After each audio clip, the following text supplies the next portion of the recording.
कर्मठ कार्यकर्ता समाजवादी पार्टी से लगातार जुड़े रहना और जब कभी नेताजी ने या समाजवादी पार्टी ने हम लोगों ने आह्वान किया होगा, सुरेंद्र हमेशा आगे रहा, बढ़ चढ़ के हिस्सा लिया उसने और कभी भी समाजवादी आंदोलन को उसने कमजोर नहीं होने दिया। समाजवादी पार्टी को मजबूत करने के लिए जो कुछ हो सकता था, अपने संसाधन जुटाना, अपने साथियों के साथ मेहनत करना, लगातार समाजवादी पार्टी को आगे बढ़ाने का काम कर रहा था। आज हमारे बीच में नहीं है, बहुत दुखद है। मैं उनके परिवार के सदस्यों से मिला हूं, उनके साथियों से मिला हूं। हर साथी बहुत ही दुखी है।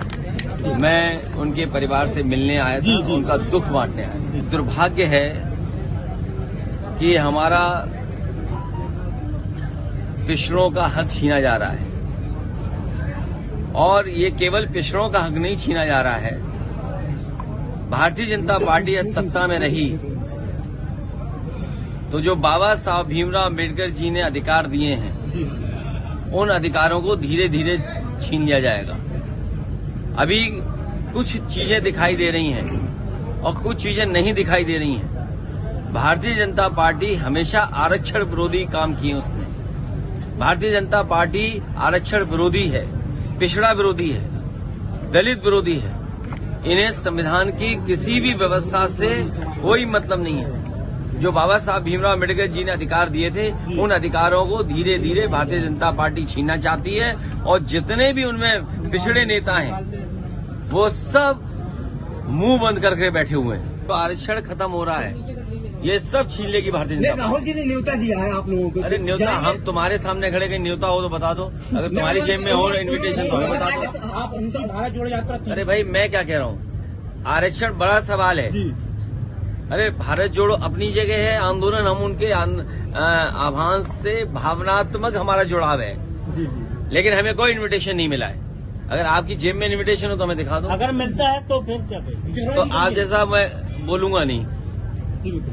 सबसे बड़ा महत्वपूर्ण मामला है कि आज आरक्षण पे हमला हुआ है। सरकार जानबूझ करके पिछड़ों को आरक्षण नहीं देना चाहती थी, वो सामने आ गया। अभी तक तो हम लोग नौकरी के लिए चिल्ला रहे थे कि नौकरियों में आरक्षण छीना जा रहा है। बाबा साहब भीमराव अम्बेडकर जी का जो सपना था, उस सपने को तोड़ रहे हैं। सब प्राइवेट कर रहे थे, कंपनियां एक एक करके बेच रहे थे। अगर सब सरकारी कंपनियां बिक जाएंगी, नौकरियां नहीं निकलेंगी, तो अंतर्गत आरक्षण खत्म।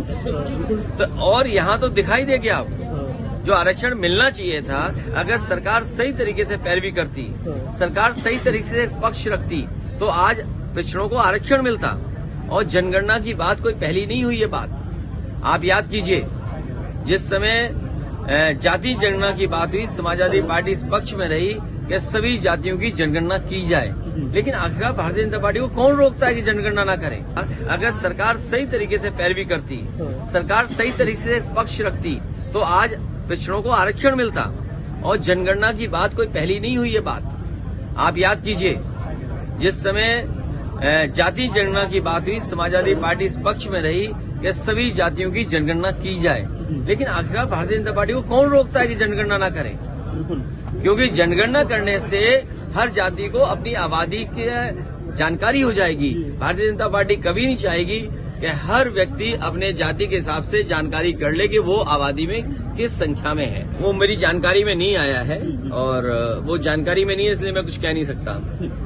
Okay, thank you. चुनाव में कितनी मजबूती के साथ सभा खड़ी होगी? अरे पहले आरक्षण बचाओ, फिर चुनाव लड़ो। हाँ, पहले आरक्षण बचाओ। और आरक्षण बचाने के लिए अगर समाजवादी पार्टी को सुप्रीम कोर्ट भी जाना पड़ेगा। हमारे पिछड़े जो संगठन के लोगों ने अगर आरक्षण बचाने के लिए सुप्रीम कोर्ट जाना पड़ेगा, तो हमारी पार्टी के लोग जाएंगे।